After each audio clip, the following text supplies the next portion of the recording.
तुम्ही ज्यावेळेस पहिला डोस दिला त्यावेळेस तुम्हाला काय बदल दिसले तुमच्या बागेमध्ये? पहिल्या वेळेस म्हणजे आपण सॉइल चार्जर सोडला आणि डोस दिला होता ना, त्यावेळेस फुटव्यांची एकेका जागी 4-4, 5-5 फुटवे निघण्याचं प्रमाण तेव्हा लक्षात आलं.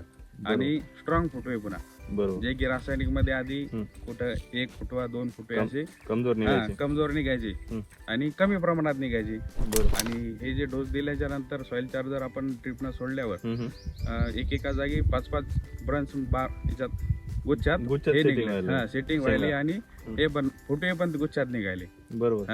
आणि विशेष म्हणजे हे जे शेंडा छाटणी न कट करता कळी आपोआप निघाली जातो. जे की रासायनिक मध्ये असते ते शेंडा छाटणी केल्यावरच कळी निघते. बरोबर. तर याला ती गरज पडली नाही शेंडा छाटणी करायची, टॉपिंग करायची आवश्यकता नाही. नॅचरली तुमचा बाग सेटिंग वरती आता आपोआप कळी निघाली आणि आपोआप सेटिंग पण. बरोबर.